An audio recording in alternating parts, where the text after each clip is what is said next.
નમસ્કાર મિત્રો, વિડીયોમાં તમારું સ્વાગત છે। જી હા મિત્રો, અત્યારે હાલ મોટા અને મહત્વના સમાચાર સામે આવી રહ્યા છે। તો મિત્રો, સમાચારમાં વાત કરીએ તો આખા પાટીદાર સમાજમાં ખળબળાટ। હજુ તો કિંજલ દવેના આંતરજ્ઞાતિ યુવક સાથે સગાઈનો મામલો માંડ શાંત પડ્યો છે।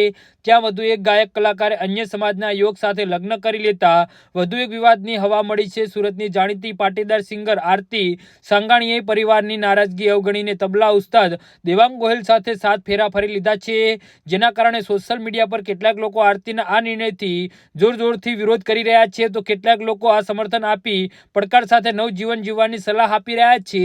તો અહીં એક પ્રશ્ન એ છે કે પરિવાર પહેલા પ્રેમ કે જમાનો હતો જ્યારે ઘરના વડીલ કે દીકરીઓ ઢળી જતી હતી, થનારા પતિનું મોઢું પણ ન જોતું હતું અને એ સ્વીકારી લેતી હતી, પણ હવે જમાનો આધુનિક બની ગયો છે અને યુવક યુવતી પ્રેમમાં પડે છે। ઘણી વાર તો પરિવારને જાણ પણ છે કે નારાજગી હોય છે, તેમ છતાં પ્રેમને પામવા લગ્ન તો કરી જ લે છે। કહે છે કે મેં જોયું હશે, હાલ યુવક યુવતી એટલા સમજણા થઈ ગયા છે કે પોતાના જીવન જીવવાનો હક પોતાના માતા પિતાને શીખવી રહ્યા છે। યુવા વ્યવસ્થા છોકરી છોકરાઓને અધિકાર છે, તેનું મન હોય ત્યાં માંડવો માટે પણ ઉછરી ભણાવી ગણાવીને મોટા કરતા મા બાપ રૂઢિગત અને સામાજિક ઢાંચાને વળગી રહે છે।